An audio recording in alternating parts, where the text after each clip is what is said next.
नमस्कार।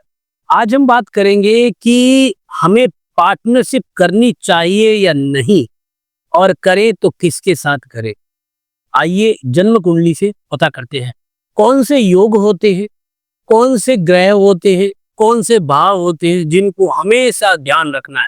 देखिए, अगर आप पार्टनरशिप करना चाहते हैं या कभी आपके बच्चे पार्टनरशिप करेंगे या आपके भाई भी, आपकी पत्नी भी, तो आपको हमेशा ये व्यापारिक पार्टनरशिप के ऊपर है, तो हमेशा आपको जो है वो योग भाव और ग्रहों को देखना जरूरी है। देखिए, पार्टनरशिप के लिए सबसे महत्वपूर्ण होता है शुक्र, क्योंकि शुक्र हमारी जन्म कुंडली में एक तरह से भावनात्मक जुड़ाव को दिखाता है। तो ये जानकारी लेना जरूरी है कि शुक्र मजबूत है या नहीं है।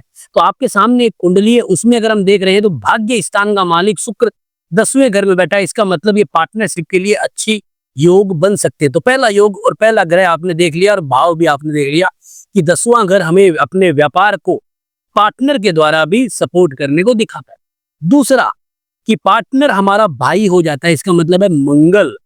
तो कुंडली में मंगल की उपयोगिता बहुत जरूरी है। जैसे आपके सामने मंगल जो है वो राहु के साथ अंगारक दोष में बैठा है, तो ऐसे में हमें पार्टनरशिप नहीं करनी चाहिए। जैसे मंगल राहु, मंगल शनि, मंगल केतु नहीं करनी चाहिए और मंगल बुध भी नहीं करनी चाहिए। लेकिन इन दोनों की डिग्री का अंतराल देखना बहुत जरूरी है।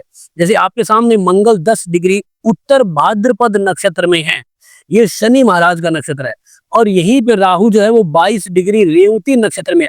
दोनों का डिग्री का अंतराल बहुत ज्यादा है। इसका मतलब है चिंता का विषय नहीं है, हम पार्टनरशिप में बढ़ सकते हैं।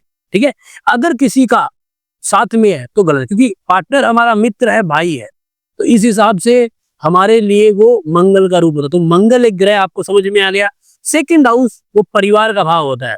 तो यानी कि अगर आपके सेकंड हाउस में राजयोग है तो आपका शुक्र, जैसे कि इस कुंडली में अगर मैं बात करता हूँ, अगर ये अंगारक दोष होता तो यहाँ पे आप नहीं कर सकते, क्योंकि ये सेकंड हाउस आपके परिवार का है। तो हम पार्टनर जब बनते हैं किसी के साथ तो एक प्रेम भाव जुड़ता है और परिवार की तरह काम करते हैं व्यापार में। तो वहां पे अगर दोष होता है तो काट देना चाहिए, वो पार्टनरशिप बेकार है। यहाँ पे एक योग बन रहा है, तो ऐसे में आपको आगे बढ़ना चाहिए। तो आपके पास शुक्र के बाद मंगल हो गया है। मंगल अगर अशुभ है तो आपको पार्टनरशिप नहीं करनी चाहिए, वो आदमी आपको कभी ना कभी धोखा जरूर दे देगा। तीसरा कि आपके अंदर व्यापार के गुण होने जरूरी हैं। तो बुध आपका मजबूत होना जरूरी है। जैसे कि यहाँ पे जो बुध है वो 12वें घर में बैठा है। 12वें घर में बुध को इतना अशुभ नहीं होता, और मकर राशि में जो लग्नेश की राशि है, तो ऐसे में आप काम कर सकते हो। तीसरा जो सबसे इंपॉर्टेंट होता है, हमारे पास दो चीजें होती है। पार्टनर जो होता है वो या तो हमारे से उम्र में छोटा होगा, भाई बहन हो या फिर हमारा कोई रिलेटिव हो, या उम्र में बड़ा होगा। ठीक है, या उसका एक लेवल होगा कि वो लर्निंग में है या फिर वो कोई हायर सोसाइटी में एक बहुत सेटल्ड है। जैसे कि मान लीजिए कि आपका कोई मित्र है जो काफी अच्छा सेटल्ड है, उसके पास भी बहुत अच्छा पैसा है, इन्वेस्ट करना चाहता है आपके साथ कोई पार्टनरशिप में, आप भी सेटल्ड है, पार्टनरशिप करना चाहते हैं। ठीक है, तो उस कंडीशन में आपके पास दो भाव हो जाते हैं। तीसरा अगर छोटे भाई बहन, अगर आपका पार्टनर है और छोटे भाई बहन के रूप में कार्य कर रहा आपके लिए, अच्छा इन्वेस्टर है, तो आपको हमेशा तीसरा घर और मंगल को जरूर देखना, ये सबसे इंपॉर्टेंट होता है। दूसरा कि अगर वो उम्र में बड़ा है, सेटल्ड है, बड़े रसूखदार है, आपके साथ पार्टनरशिप बनाना चाहता है, तो आपको जो है वो सबसे इंपॉर्टेंट ध्यान देना है। तो यहाँ पे हमें ध्यान देना है 11th हाउस, और उसमें ग्रह है सूर्य। तो सूर्य हमारे को दिखाता है हमारे से ऊंचे, हमारे बराबर और हमारे लेवल के, या कोई भी तरह का एक प्रोफेशनल व्यक्ति को। तो अगर हम उनके साथ मिलकर काम करते हैं तो हमें लाभ अवश्य होता है। ठीक है, तो ये चीज हमेशा याद रखनी है। तो क्या ध्यान रखना है? सूर्य को।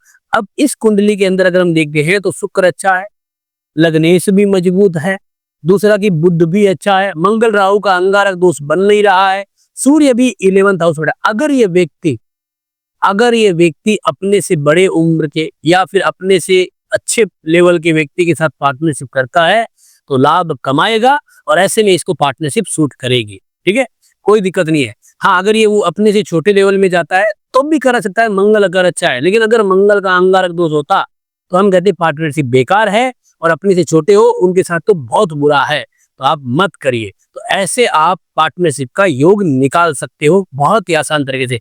और फिर भी अगर आप अपनी कुंडली का एनालिसिस करवाना चाहते हो, जानकारी लेना चाहते हो, तो आप हमें नीचे दिए गए नंबरों से कॉल करके जानकारी भी ले सकते हो। धन्यवाद।